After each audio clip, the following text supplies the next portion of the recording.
حسین فرماتے ہیں معالم الاسلام لنری معالم الاسلام، میں حسین اس لیے جا رہا ہوں کیونکہ اسلام کی نشانیاں معاشرے کے اندر سے ختم ہوتی جا رہی ہیں۔ جس چیز کو اچھا ہونا چاہیے، نماز ایک اچھی چیز ہے، عالم یہ آ گیا کہ وقت حاکم صبح کی 2 رکعت نماز کو 4 رکعت پڑھا دیتا ہے۔ اہل شام جن کو کہتے ہیں اہل شامات، انہوں نے کبھی رسول خدا کو دیکھا نہیں۔ پہلا حاکم ان کا یزید ابن ابو سفیان، معاویہ کا بھائی، دوسرا حاکم معاویہ، تیسرا حاکم یزید ابن معاویہ۔ مطلب شامیوں نے کبھی رسول کو دیکھا نہیں، کبھی اصحاب رسول کا وہاں پہ آنا جانا نہیں رہا، اور جب فتح ہوا شام تو انہوں نے سب سے پہلے جس اسلام کا ورژن دیکھا تھا وہ اسلام بنو امیہ تھا۔ ان کے اسلام کے ورژن میں سب سے بدترین شخص اگر ان کی نگاہ میں لیاذ باللہ تو امیر المومنین ہے۔ صبح سے شام امیر المومنین پہ سب و شتم کیا کرتے تھے، یہ ان کا اسلام کا ورژن تھا۔ کوفے والوں نے علی بن ابی طالب والا ورژن دیکھا ہے، تبھی عدالت علی کو جانتے تھے، تبھی تقوی امیر المومنین کو جانتے تھے، لیکن اگر کسی شامی کو پتا چلے کہ علی کی شہادت مسجد میں ہوئی ہو تو حالت تعجب میں پوچھتا تھا کہ علی اور مسجد کا لینا دینا کیا کہ صبح کی نماز علی مسجد میں پڑھنے گئے تھے۔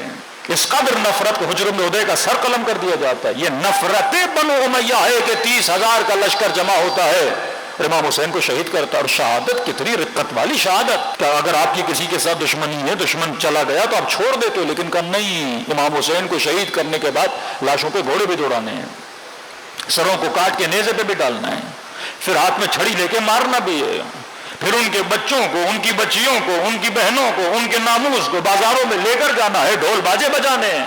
یہ اظہار نفرت ہے۔ کیوں؟ کیونکہ معاشرے کا جو مربی تھا وہ صالح نہیں تھا، معاشرے کا جو امام بنا ہوا تھا وہ صحیح نہیں تھا، جو صبح کی 2 رکعت نماز 4 پڑھا دے، اور جب لوگ اعتراض کرے جناب آپ نے صبح کی 4 پڑھا دی تو کہے کہ اللہ کا شکر ادا کرو میں نے کم نہیں کی ہے، زیادہ کر دیے ثواب زیادہ ہوگا۔ حالت شراب پہ نمازیں پڑھائی جائیں، مستحب بلکہ مؤکد کر دیا کہ اپنے خطبوں میں پہلے امیر المومنین کو برا بلا کہو گے کہ صاحب نے نماز پڑھائی، اور نماز مثلا جیسے آپ ہر نماز کے بعد تسبیح جناب سیدہ پڑھتے، یہ ایک تسبیح پڑھتے تھے امیر المومنین پہ سب کی کہ ہماری عبادتیں قبول ہوں، جس کے لیے کہا گیا کہ دعا سے پہلے صلوات پڑھو، دعا کے آخر میں صلوات پڑھو، یہ 2 پر ہیں جو تمہاری دعاؤں کو عرش الہی تک لے کر جاتے ہیں۔ لیکن یہ بدبخت سب و شتم امیر المومنین کریں، وہ آثار بنو امیہ آج تک آپ کو معاشرے میں نظر آتے ہیں کہ آج تک کسی مسلمان کو سمجھ نہیں آیا کہ ہمارے مفتیوں اور مولویوں نے یہ کہاں سے نکالا کہ عاشورہ کے دن ہی تمہیں اپنے مردوں کی قبروں پہ جانا ہے، سفید لباس پہن کے، لباس کو عطر لگا کے سارے قبور پہ پہنچے ہوتے ہیں۔ یہ رسم بنو امیہ تھی جو مسلمانوں میں آج تک پھیلی ہوئی ہے کہ کہیں لوگ حسین کو نہ یاد کر لیں، کہیں لوگ آل رسول کو نہ یاد کر لیں، کہ یہ خوشی کا دن ہے، اچھے کپڑے پہنو، اپنے مردوں کو یاد کرو، آج کے دن روزہ رکھو۔ پہلے عاشورہ کا روزہ رکھا جاتا تھا، کربلا کے بعد معصومین نے سختی سے منع کیا عاشورہ کے دن روزہ نہ رکھا کرو۔ هذا یوم تبرکت بہ بنو امیہ وابن عاقلۃ الاکباد اللعین ابن اللعین، یہ وہ دن ہے جس دن بنو امیہ نے اس کو مبارک سمجھا۔ کون بنو امیہ؟ یہ وہ جو جگر چبانے والی کی اولادیں تھیں، کبھی جناب حمزہ کا جگر چبا کر انہوں نے خوشیاں منائی، اور رسول کے نواسے کو کربلا کے میدان میں شہید کر کے عاشورہ کے دن خوشیاں مناتے تھے۔ دیکھیے معاشرے کا اثر کتنا ہے کہ آج وہ معاشرہ اپنے مردوں کو یاد کرنے جاتا ہے، لیکن رسول اور آل رسول کے چاہنے والے عاشورہ کے دن اپنے مردوں کو یاد نہیں کرتے، شہداء کربلا کو یاد کرتے ہوئے نظر آتے ہیں۔ اب دیکھو یہ اصلاح تھی جس نے آپ کی نسلوں کو بچایا ان بدعتوں سے کہ آپ کے اندر معالم اسلام زندہ ہونا چاہیے۔ ایک خاتون جب مجلس میں آتی ہے آپ ایسے سمجھو اس مکتب کی علم بردار ہو، ایک جوان جب کالا لباس پہنتا ہے تو سمجھے میں اس مکتب کا علم بردار ہوں، آپ پہچان ہو اس مکتب کی، آپ فیس آف دا شیعہ ہو، شیعہ کا چہرہ ہو۔ اب چہرہ کیسا ہونا چاہیے؟ بدصورت نہیں ہونا چاہیے، خوبصورت ہونا چاہیے۔ خوبصورت کیسے بنتا ہے؟ جب اس چہرے نے لباس دین کو پہنا ہوا ہو۔ صلوات پڑھو محمد و آل محمد۔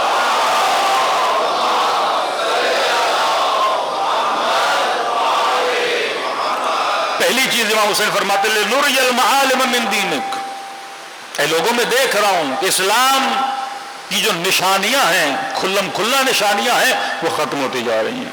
زیارت جامعہ کبیرہ میں کیا فرماتے ہیں؟ موالاتکم علمنا اللہ معالم دیننا، زیارت جامعہ کبیرہ کہ اے مولا آپ کی ولایت کے ذریعے سے اللہ نے ہمیں اسلام کی نشانیوں کو روشناس کروایا. ہم نے اگر دین سیکھا تو آپ کی ولایت سے، ہم نے اگر نماز سیکھی تو آپ کی ولایت سے، ہمارے گھروں میں حجب و حیا اور عفت ہے تو آپ کی ولایت سے. اگر آپ کی ولایت نہ ہوتی تو ہمارے گھروں میں دین نہ ہوتا. دوسری چیز فرمایا نظہر الاصلاح فی بلادک، میں یہ چاہتا ہوں کہ بلاد مسلم میں مسلمانوں کی اصلاح کی جائے. فساد بہت ہو چکا ہے. حجاب کے مد مقابل بدحجابی، رشوت کے مقابلے میں ایمانداری، دین کے مقابلے میں بے دینی. اللہ نے انبیاء کو بھیجا. حضرت شعیب کے زمانے میں لوگ جب چیزیں بیچتے تھے تو اس کے وزن کو کم و زیادہ کرتے تھے. خدا نے کہا جناب شعیب جا اصلاح کر لوگوں کی. حضرت موسیٰ آئے، یہ مختلف بدعتوں میں پڑے ہوئے تھے کہ موسیٰ جا اپنی قوم کو اصلاح کر. حضرت نوح آئے، بد عقیدتیوں میں یہ لوگ پھنسے ہوئے تھے، بت پرست تھے کہ نوح جا اپنی قوم کی اصلاح کر. رسول خدا آئے، یہ معاشرہ ظلم اور جبر میں گرا ہوا تھا کہ اپنی ننھی ننھی بچیوں کو زندہ درگور کر دیا کرتے تھے کہ حبیب جا ان لوگوں کی اصلاح کر. یہ بھی امام حسین ہے. حکم خدا ہے کہ حسین آپ کی ڈیوٹی ہے کہ معاشرے کی کیا کی جائے، اصلاح کی جائے. 5 منٹ کے لیے سوچیے اگر تشیع میں کربلا نہ ہوتی، مجلسیں نہ ہوتی، آج ہم کہاں پہ کھڑے ہوتے. تیسری چیز فرمایا وَيَعْمَلُ الْمَظْلُومُونَ مِنْ عِبَادِكَ، فرمایا میں اس لیے قیام کر رہا ہوں تاکہ معاشرے میں ظلم کو ختم کیا جائے اور مظلوم کی مدد کی جائے. چوتھی چیز فرمایا وَيَعْمَلُ بِفَرَائِضِكَ وَسُنَّتِكَ وَأَحْكَامِكَ، میں حسین اس لیے نکلا ہوں تاکہ لوگ اللہ کے احکام پہ عمل کریں، سنت یا رسول پہ عمل کریں. پھر فرماتے ہیں میں جاہ طلبی، میں حب ذات، میں مقام، میں ریاست، میں ثروت، میں مال، میں دولت کے لیے نہیں نکلا، میں اس لیے نکلا تاکہ اپنے نانا کی امت کی اصلاح کروں. کس چیز کے ذریعے؟ ابا عبداللہ نے اپنے خون کے ذریعے سے اصلاح کی. کسی کربلا میں آئیں کس طرح ہور ہور بنا.